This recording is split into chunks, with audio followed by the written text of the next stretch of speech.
Hello, everyone. Welcome to the new chapter, body movement, and we had already covered our 7 chapters. और 1 से लेके 7 chapters में हमने different different topics को हमने कवर किया है. Now this the new chapter, chapter number 8, class 6 की 8 चैप्टर को हम लोग कर रहे हैं. That is body movement. ना चैप्टर को स्टार्ट करने से पहले मैं आप सबको एक ओवरव्यू दे दूं चैप्टर के बारे में कि body as a human, as an animal, हर किसी को अगर आप देखेंगे, समझने की कोशिश करेंगे, तो हम 2 कैटेगरीज में चीज़ों को बांटते हैं. That is in the living and non living.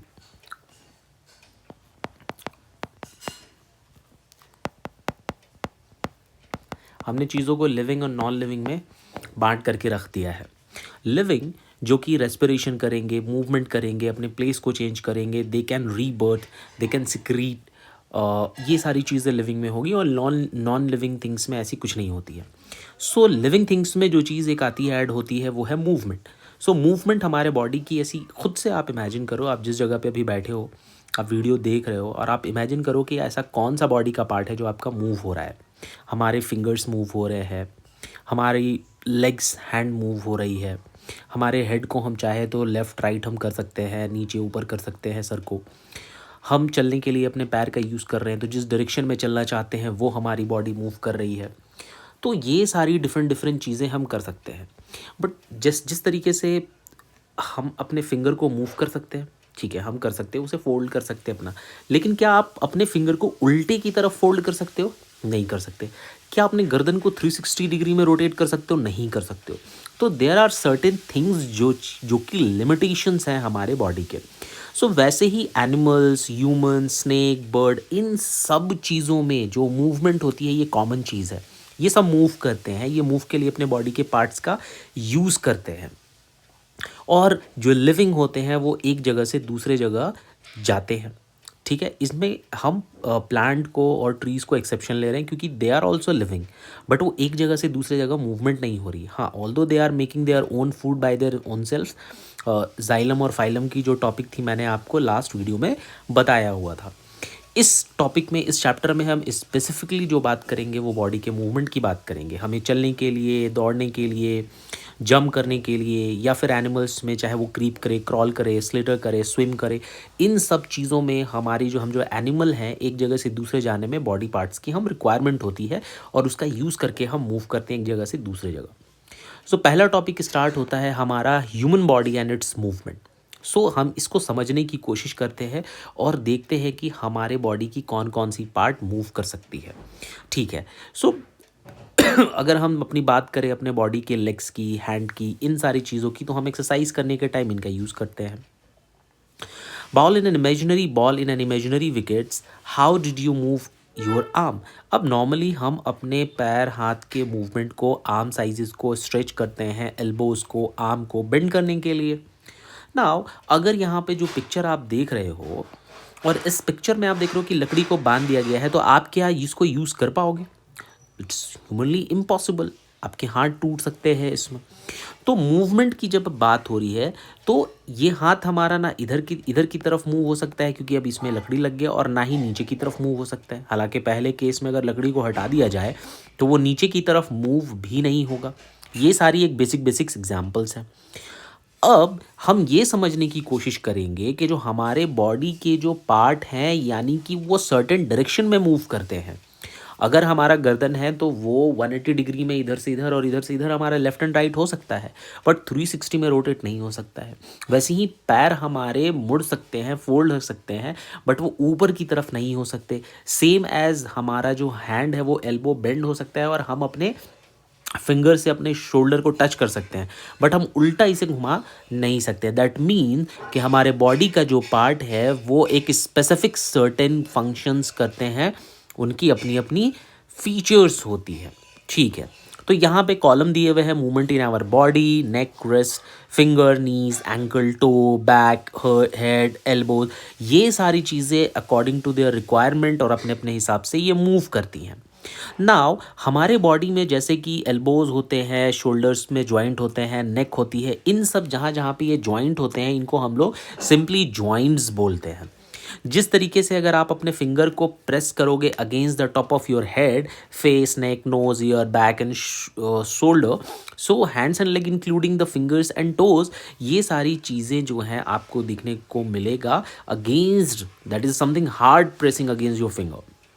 अब आप देखोगे the hard structures are the called known as bones. हमारा जो ये स्किन दिख रहा है, इसके नीचे जो फिंगर्स है, फिंगर्स हैंड, ये सब दिख रही हैं जो हार्ड पार्ट, इन्हें हम बोन्स बोलते हैं।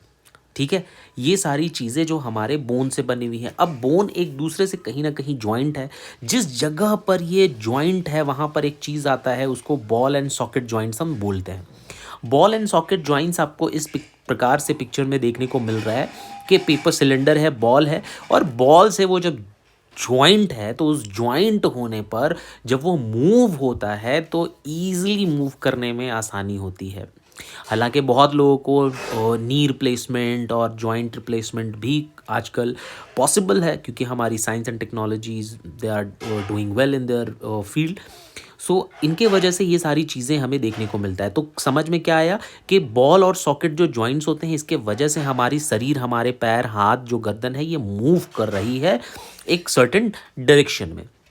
Now the rounded end of one bone fit into the cavity, एक कैविटी जो खाली जगह है, जो हॉलो स्पेस है, उसमें जाकर के ये जॉइंट जाकर के जुड़ जाता है और मूवमेंट में इजी होता है। ठीक है, इस पिक्चर में आप देखो कैसे एक बॉल एंड सॉकेट ज्वाइंट किया गया है। बॉल एंड सॉकेट ज्वाइंट्स जो होगा वो ज्वाइंट किया रहेगा हिप बोन में जैसे, और थाई बोन से ज्वाइंट है।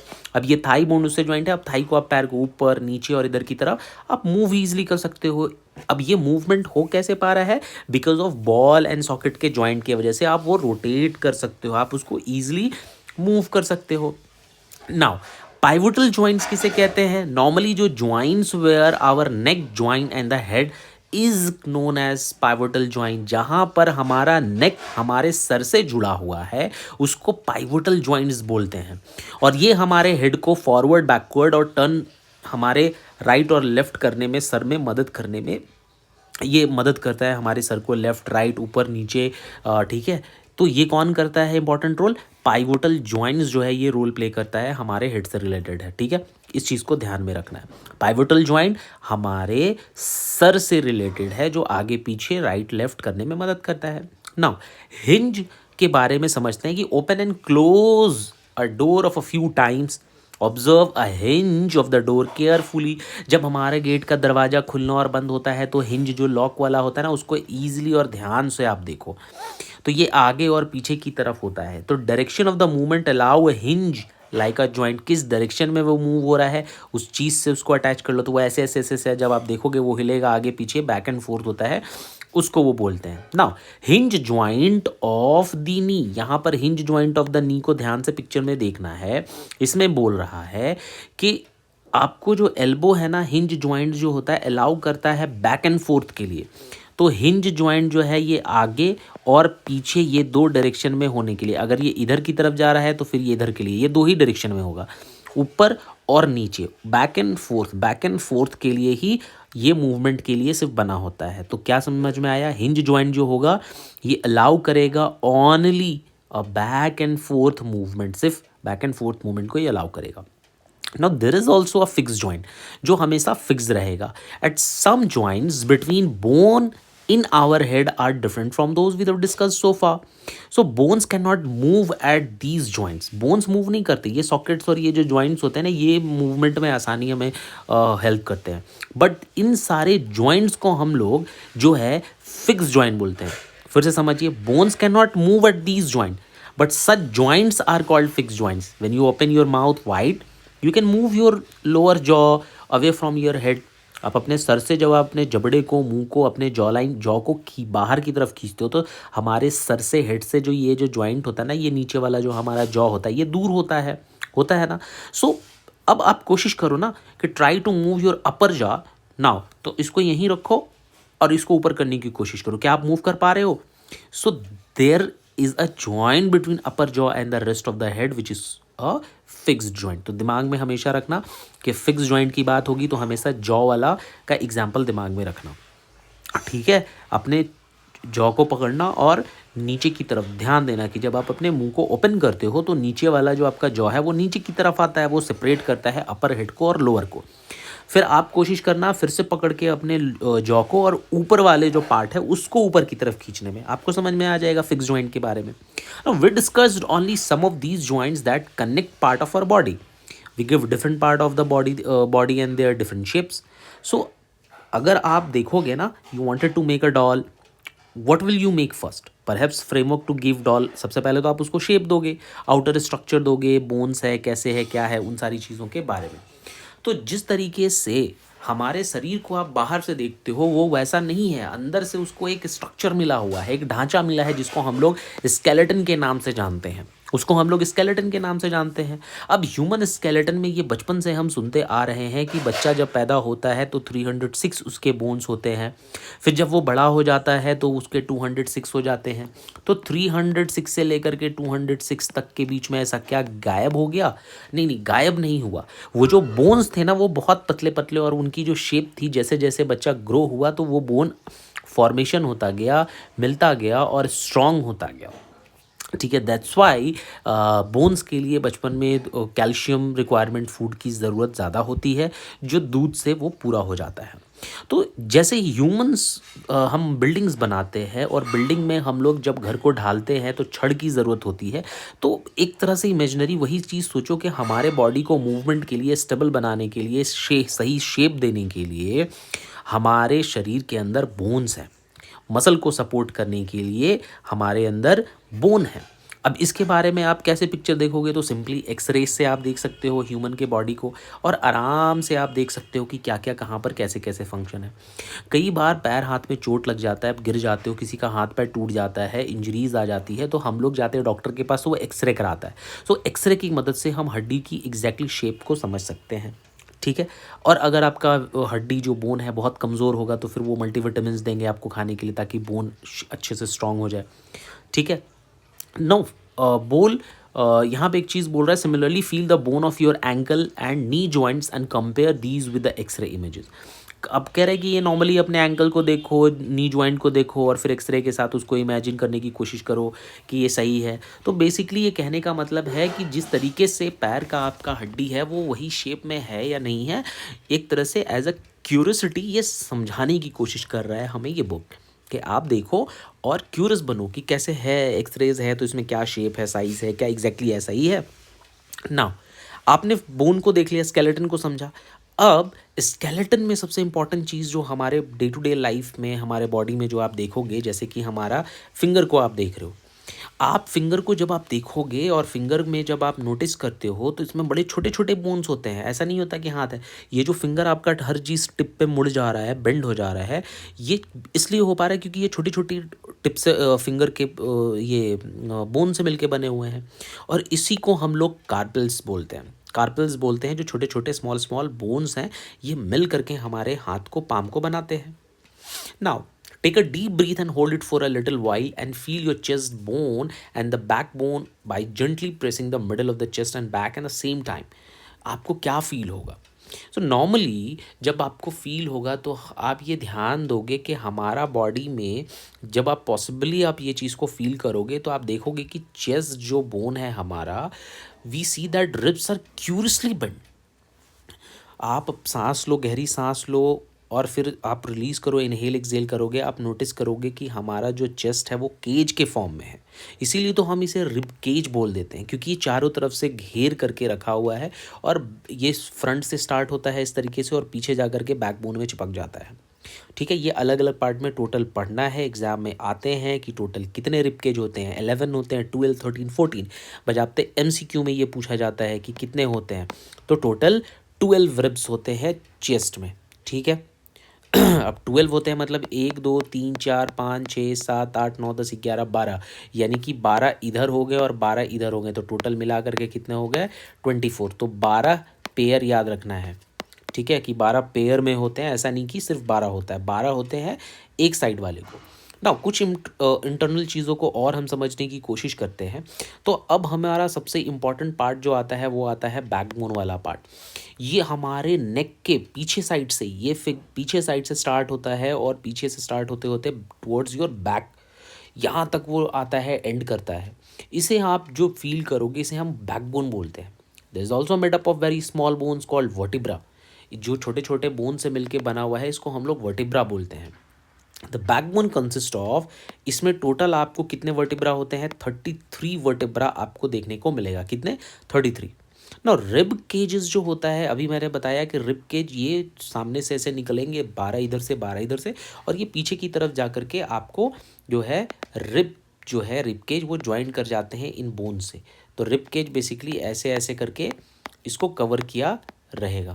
समझ में आया?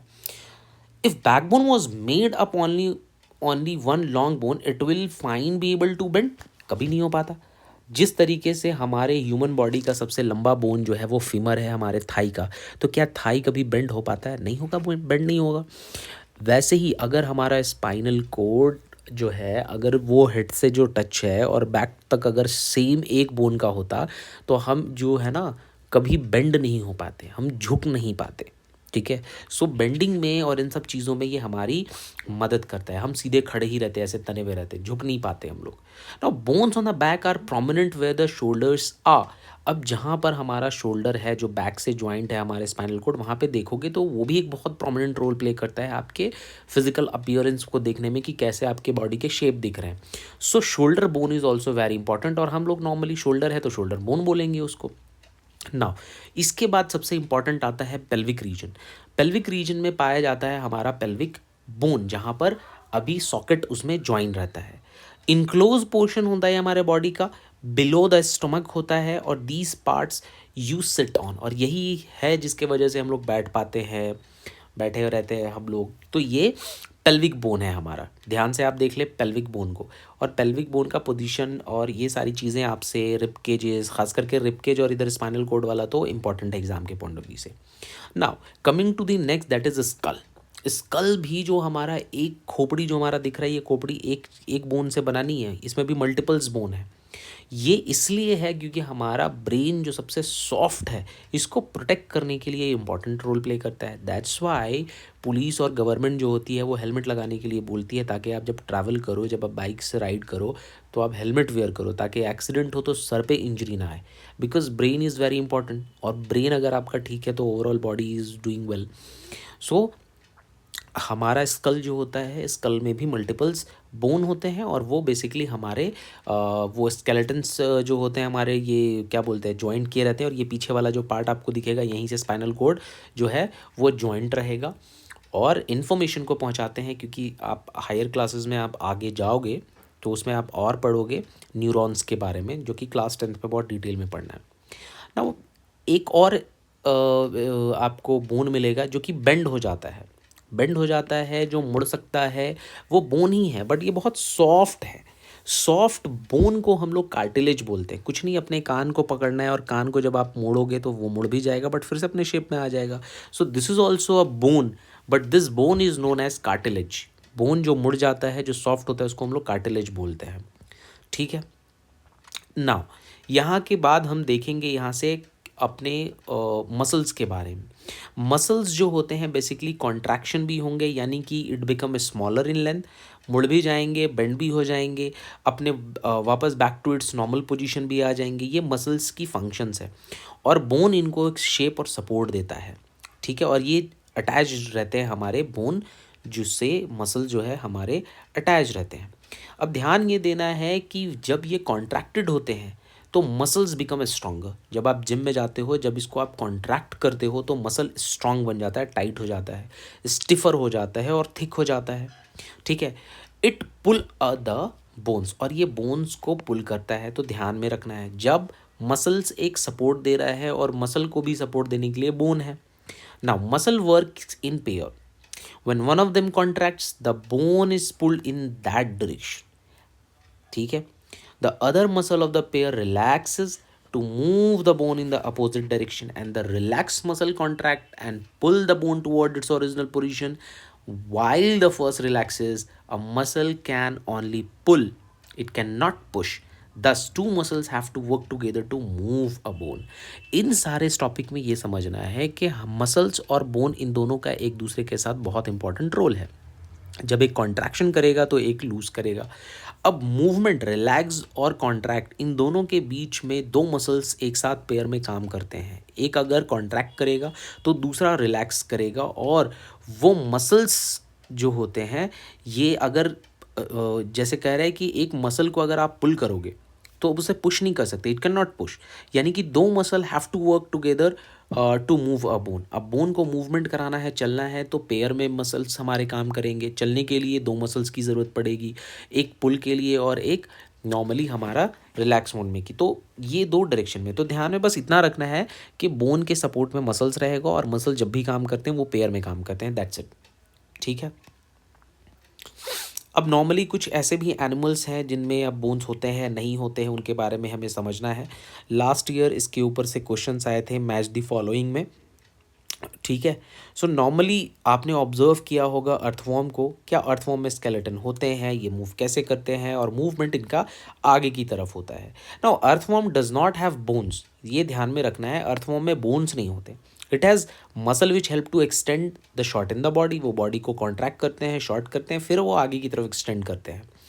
ड्यूरिंग दिस मूवमेंट अर्थवॉर्म जो होते हैं first extended in the front part of the body and keeping their rear position fixed to the ground. अपने पीछे वाले पार्ट को वो फिक्स्ड कर लेते हैं, फिर आगे वाले को कॉन्टैक्ट करते हैं और फिर जब वो आगे मूव कर जाते हैं ये पीछे वाले को खींच के आगे की तरफ ले आते हैं।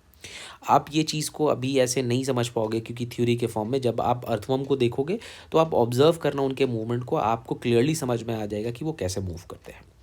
This makes it move forward a small distance, बहुत स्लोली ये चलते हैं और इसके वजह से ये आगे की तरफ एक्सपैंड करते हैं। यहाँ से एक इंपॉर्टेंट क्वेश्चन निकल के आता है कि अर्थवॉर्म में बोन्स होते हैं या नहीं होते हैं, तो अर्थवॉर्म में बोन्स नहीं होते हैं। Normally earthworm can move through soil, its body secretes slimy substances to help the movement. Slimy substances होती है जिनको मूवमेंट में हेल्प करती है। अर्थवॉर्म को सॉइल को एक तरह से अगर आप हेल्थ ख़राब हो जाता है तो अर्थवॉर्म्स वगैरह ये सब जो होते हैं सॉइल की फर्टिलिटी को बढ़ाते हैं, इनकी जो उर्वरकता होती है इनको नेचुरल तरीके से ये बढ़ाते हैं। तो ये एक हमारे एग्रीकल्चरल फील्ड के लिए, एग्रीकल्चर के पॉइंट ऑफ व्यू से ये बहुत इंपॉर्टेंट फैक्टर्स हैं, बहुत इंपॉर्टेंट रोल प्ले करते हैं।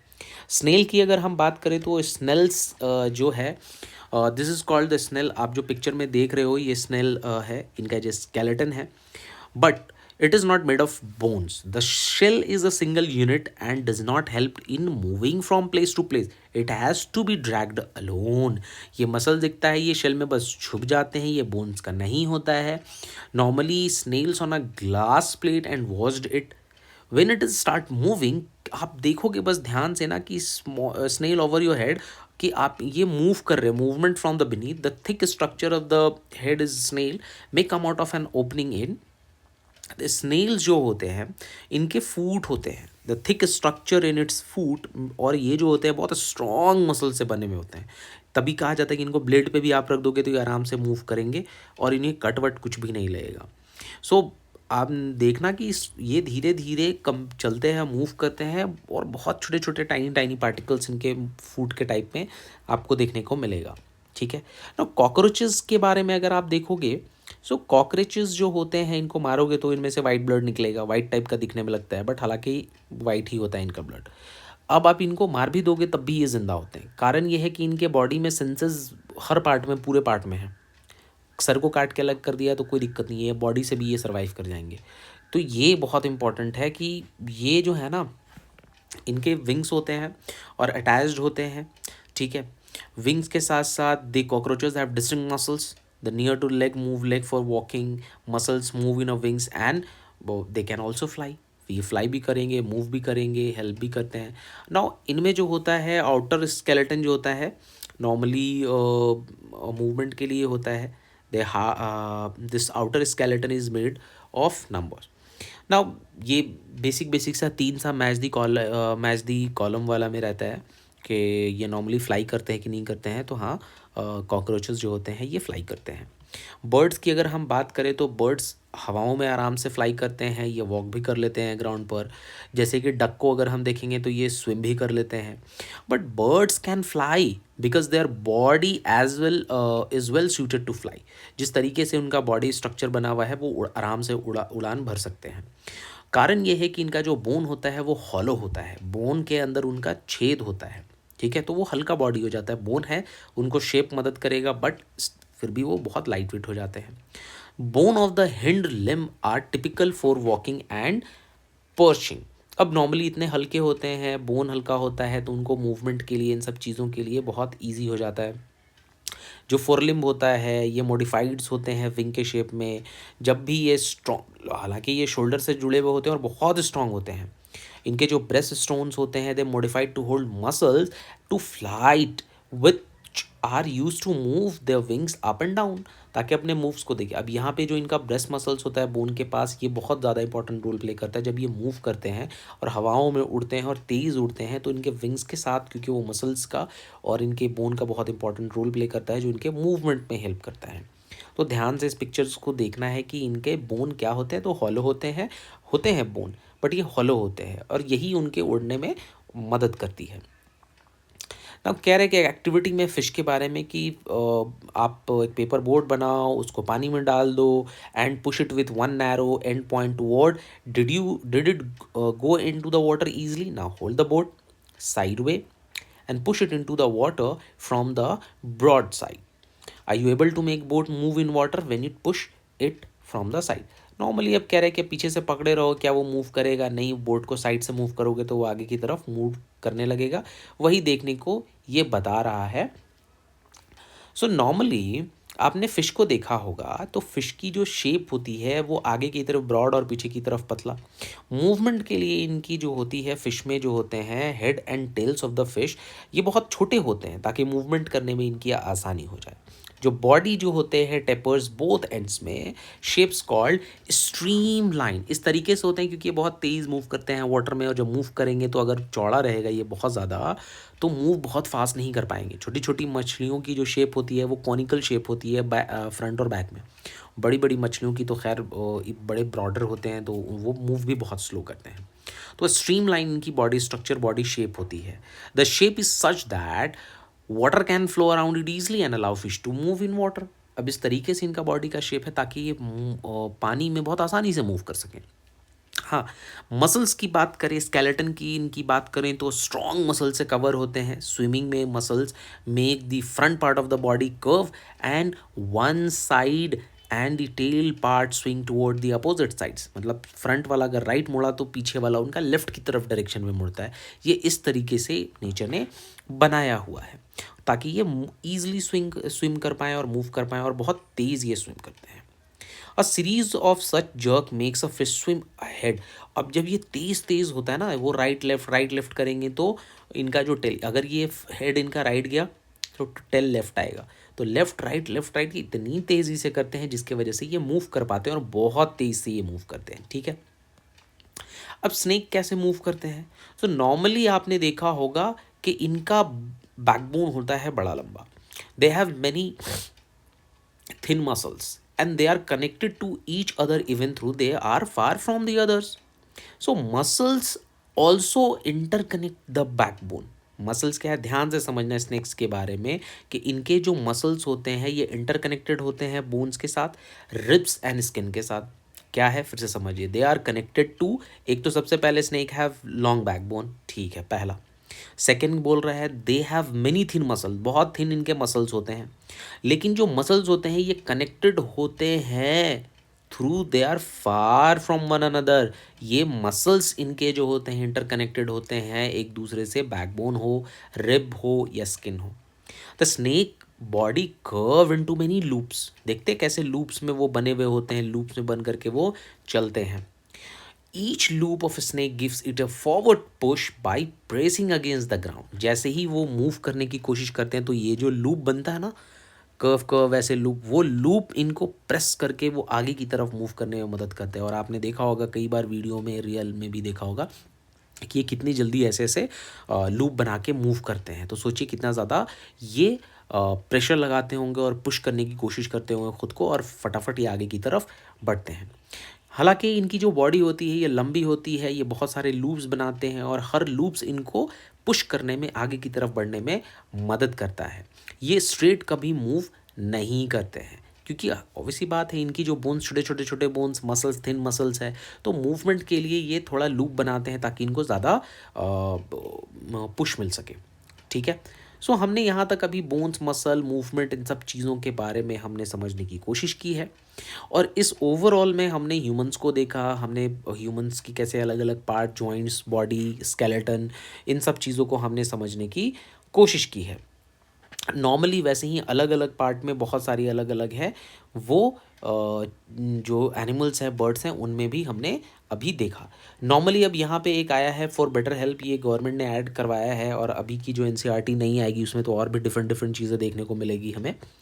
नॉर्मली योगा से रिलेटेड है, तो योगा जो है हम 21 जून को सेलिब्रेट करते हैं, याद रखना है। और इंटरनेशनल डे ऑफ योगा भी अब सेलिब्रेट किया जाता है, अब हर दुनिया में लोग बहुत जगह मनाने लगे हैं। ठीक है, सो खुद को फिट रखें, वॉक करें। अभी हम लोगों को आगे और पढ़ना है, इंटरनल ऑर्गन्स के बारे में पढ़ना है। तो बॉडी को ओवरऑल एक समझने की कोशिश करिए, हमारे बॉडी के स्ट्रक्चर को, मसल्स को, इन सब चीज़ों को, कि बोन्स होते हैं, सॉकेट्स होते हैं, जॉइंट्स होते हैं, कैविटी होती है बर्ड्स में, स्नेक्स में छोटे छोटे होते हैं बोन्स, उनको मूवमेंट के लिए कैसे वो मूव करते हैं। स्नेक को पैर नहीं होता है, स्नेक्स को आँखें होती है बट वो दिखाई नहीं देता। स्नेक्स जो होते हैं वो वाइब्रेशन से, साउंड की मदद से वो मूव करते हैं और अपने प्रे को वो अपनी जो जिनको वो शिकार करना होता है, जिन्हें वो खाना है पकड़ने के लिए या फिर मूवमेंट के लिए, इन सब चीज़ों के लिए वो मूव करने के लिए अपनी टंग को बार बार बाहर निकालते हैं। सो ओवरऑल हमने थोड़ी थोड़ी थोड़ी करके चीज़ों को समझने की कोशिश की। आई होप कि इतने से पार्ट में आपने मूवमेंट से रिलेटेड, सिर्फ हमने, हमारा जो ध्यान था इस चैप्टर में सिर्फ मूवमेंट का था कि मूवमेंट कैसे होगा। सो मूवमेंट के लिए हमें इंटरनल स्ट्रक्चर को भी समझना होगा और हमारे बाहर के बॉडी को भी ध्यान में रखना होगा। सो आई होप कि इस वीडियो से आपको थोड़ा भी इन्फॉर्मेशन मिला हो। So do not forget to like, share and subscribe.